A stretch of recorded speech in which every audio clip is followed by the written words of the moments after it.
Can people who don't even own this place just pack up and leave? You hardly make any money, and yet you have the audacity to stay in a luxury apartment. I agree, I'll start packing immediately, I replied with calm resolve, then turned toward the bedroom. As we passed each other, Laura gave me a smirk and said, even Eric, who makes $200,000 a year, had to give up his high-rise condo. And here's poor Lenora, who's really the poor one now. I muttered a response under my breath, but Laura's scoff cut me off. What? Stop whining and just get your stuff packed. With her words echoing in my ears, I silently gathered my belongings. I then placed a suitcase full of their things in front of Eric. I've packed everything. Both of you need to leave the apartment now. The story flashes back to my student days. My name is Lenora, and I grew up in a family of 4 with my younger sister Laura, our parents, and me. From a young age, Laura and I were polar opposites in both appearance and personality. I was tall and reserved, while Laura was petite and effortlessly charming. My parents showered Laura with adoration, and she grew up believing that being the center of attention was the norm. Despite my superior grades, Laura always found ways to outshine me in other areas. Whenever my academic achievements were acknowledged, Laura would immediately redirect the conversation to her own popularity. Who cares about grades? Listen to this. I've been cast as the lead in the school play for the cultural festival. Everyone recommended me. My parents' eyes lit up with interest. Wow, that's fantastic. Way to go, Laura. You've always been so loved by everyone. Good communication skills are more important than studying these days, don't you think? Lenora, do you even have friends? You're always buried in books, even in middle school. Even though my parents showered me with their love, Laura seemed to take it for granted. Lenora, what would you like for your upcoming birthday? My mom asked. I'd like a winter coat, I replied. All right, we'll go shopping for it soon. As soon as Laura heard this, she chimed in. I'd like a coat for my birthday next month too. Really? Well, let's go shopping together then, Mom agreed. When the shopping trip came around, it revolved entirely around Laura's preferences. I want to shop here, she declared, pointing to a store with designs that were far too cute for my taste. I was hoping for something a bit more subdued, I suggested, trying to redirect. Oh, come on, it's too much of a hassle to visit multiple stores. Just pick something from here, Laura said, pulling me toward a rack. Lenora, try this one on, she said, holding up a coat she had picked out. I think it'll look great on you. I'm not really into it, I protested. Just try it on. It'll look good, trust me. Reluctantly, I ended up buying the coat, despite not liking the design. On our way home, Laura leaned in and whispered, I'm glad you bought it, but that coat might not suit your plain looks. Even someone like me managed to get a boyfriend in high school. As we walked, someone approached and asked, Hey Lenora, is it true you're dating the baseball team's co-captain? Yeah, I guess, I replied, a bit taken aback. A few days later, Laura proudly declared, I'm dating the captain of the baseball team now. Oh really? So, your boyfriend is the captain, and mine is just the co-captain. I guess that means I win, Laura said with a smirk. Sure, you do, I replied, trying to sound indifferent. Laura always seemed to be in competition with me, but it didn't really bother me. Despite my nonchalance, Laura's underlying hostility never faded. After I graduated from college and started working at an IT firm, Laura landed a receptionist position at a prestigious company. 2 years later, she boasted, my company is far more renowned than yours, Lenora. Even the recruiters recognize it. I'll have my pick of highly educated, high-earning men. I'm planning to marry rich and quit working. Laura spoke with an air of triumph, as if her main goal was not just to work but to secure a wealthy husband. At her company, Laura dated various men both within and outside of work, eagerly updating me on each new relationship. Don't you have a boyfriend, Lenora? She would often ask, seemingly intrigued by my lack of romantic news. I find my job fascinating right now, so I'm not too worried about having a boyfriend, I replied. Laura laughed sarcastically. That's such a cliched excuse. Lenora, with your small company, you'll never meet a decent guy. But a year later, I met Eric, and our relationship progressed swiftly. We got engaged, and when I introduced Eric to my family, Laura was taken aback. Lenora, didn't you say you didn't need a boyfriend? She asked, surprised. At the time, I really felt that way, I explained. Eric quickly stepped in to deflect the attention. Laura, love is unpredictable, you know. I'm sure a charming girl like you gets what I mean. Laura blushed at Eric's charming smile. Yes, she stammered. Then she leaned in to whisper to me, Lenora, where did you find such a handsome guy? Is he from your company? No, we don't work at the same place, I replied. I figured. There's no way someone like him would come from your company. Is he from a big name firm? His charm makes me think he's connected to some global enterprise. Laura seemed to take my vague answer as confirmation that Eric was from a prestigious company. Thanks to Eric's natural social skills, discussions about our wedding with my parents went smoothly. We decided on a small ceremony with just close friends and family. Laura, however, continued to complain. I want to meet Eric's colleagues, she said persistently. Eric and I soon settled into our newlywed life. After moving in, we invited my parents and Laura over to our new home. Laura was visibly stunned. No way, this is your new place? This isn't just an upscale apartment in Boston. How much does he earn? Laura asked eagerly. Does he make around $500,000 a year? Come on, tell me. No, it's not that much. So, $400,000. Finally, you got it. It's $200,000. Ah, I see. Well, that makes sense, Laura said, trying to mask her surprise. After prying Eric's salary out of me, Laura muttered to herself, handsome, eloquent, and high-earning. Laura gets everything.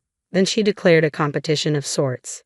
I'm going to find someone who's more handsome and earns more than Eric. Just wait and see. Determined, Laura threw herself into the search for a marriage partner, frequently attending matchmaking events. A few months later, she began visiting us often, sometimes even dropping by when I was at work. Hey Eric, did Laura stop by again today? How long was she here? I asked. I don't remember exactly, Eric replied. After a brief chat, Laura left soon after. Thanks for always being there for my family, I said. Eric smiled reassuringly. What are you talking about? Your family is my family, Lenora. His words comforted me, and I stopped worrying about Laura's frequent visits. But one day, when I came home from work, I found Eric and Laura sitting together in the living room, waiting for me. Laura, you're here again. What's going on with you two? Eric's expression was serious. Lenora, we need to talk. Please have a seat. Talk about what? I want to break up. What? What are you saying? I want to divorce you and marry Laura. Are you serious? I have a child with Laura, I said, stunned. What? Laura interjected with a smirk. Sorry, Lenora. I'm in love with Eric. We want to be a happy family with our child, so we need you to step aside. I was floored to discover that Laura had been cheating with Eric all along. As I struggled to process the betrayal, Laura continued, Since you introduced me to Eric, I've been searching for someone better. Finding someone as great as Eric, who makes $200,000 a year, was tough. Looking back, Laura's interest in Eric does make sense. Laura went on, One day, I ran into Eric while I was feeling down. He was so comforting, and that's when I realized I could just take him from you. That's incredibly selfish, I said, my anger rising. Laura didn't seem to notice, so I added, If you step aside, it'll show that I'm better than you. I was seething with anger. Laura's selfishness had always been a problem, but I had tolerated it because we were family. Not this time. I couldn't stand by and be treated this way. I wouldn't forgive either of them. Fine, I said, trying to keep my voice steady. Oh, right, I knew you'd step aside so easily. After all, someone as plain as you doesn't deserve someone as great as Eric. So, you'll be moving out of this fancy apartment, right? It's too good for you anyway. At Laura's words, Eric interjected quickly, Hold on. Whether I own this apartment or not, we should sit down and talk this through. Laura dismissed him with a wave of her hand. Are you kidding? You don't even make that much money, and you want to stay in a luxury apartment. How shameless. I agree. I'll start packing now, I said quietly, heading toward the bedroom. As I passed by, Laura laughed and said, Poor Lenora, having to give up a $200,000 a year guy like Eric in a fancy high-rise apartment. Who's the real loser here? I muttered under my breath at her comment. Laura scoffed, Excuses, excuses. Just get your stuff packed. With Laura's voice fading into the background, I silently packed up my belongings. I placed all the packed items in front of Eric. Here, all of your stuff is packed. Now you both need to leave this apartment. Laura looked bewildered. What are you talking about? You're the one who's supposed to move out. No, it's you and Eric who need to leave. Both of you. What are you saying? Laura asked, confused. You were the one who said it's shameless to stay in a luxury apartment without making much money, I said. Laura, Eric, do you understand what I'm saying? Could you explain it to Laura here? Eric spoke so softly it was almost a whisper. This apartment isn't mine. What do you mean? I didn't buy this apartment. Lenora did, so it's in her name. Laura's face twisted in confusion. Why would you put it in Lenora's name? Eric should be the owner, since he makes more. Eric's voice grew even quieter. Actually, my income is less than Lenora's. What? But you make $200,000 a year. That $200,000 is Lenora's salary, not mine, Eric clarified. You're lying, Laura exclaimed. It seemed Laura was starting to grasp the situation. I continued, our household income is around $200,000, but most of that comes from me. After landing a job in IT and running a successful app business, my income grew significantly. That's when I met Eric. I started dating him because his cheerful personality was a welcome break from my hectic workdays. I expected that once we got married, he'd give up his part-time job. But as my income increased, Eric's work ethic diminished. By the time I finished explaining, Laura's face had drained of color. Wait, Eric has a job, right? He's not unemployed? He's essentially unemployed, I said.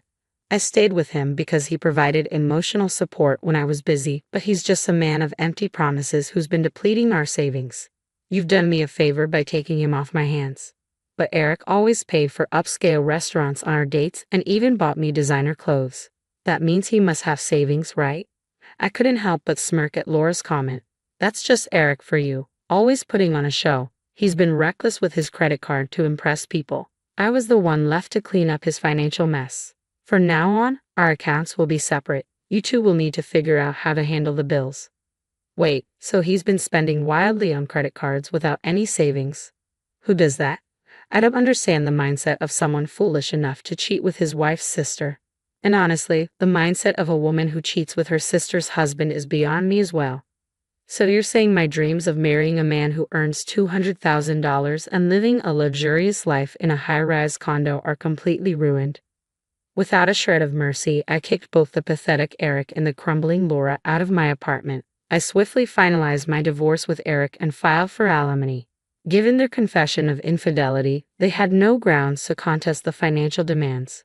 Even after discovering that Eric was unemployed, Laura had no choice but to marry him because she was pregnant with his child. She hoped that fatherhood might make him more responsible. However, Eric's lazy habits remained unchanged. Initially, he had cheated with Laura, believing she was wealthier due to her position at a top-tier company. Yet he had no intention of contributing financially himself. He continued his part-time job, depleting Laura's modest savings to cover the divorce settlement and leaving no room to address credit card debt. As newlyweds, Laura and Eric fell into a cycle of debt. Unable to afford a new home, they moved into Laura's old apartment. Laura, who had quit her job in anticipation of Eric's income, now had to work part-time from dawn till dusk to manage their mounting debts and her growing pregnancy. Their constant fighting became a local spectacle, making them the talk of the neighborhood. On the flip side, my savings began to grow significantly. With Eric out of my life, I had ample funds for self-improvement, and men started taking a greater interest in me, some even earning more than I do.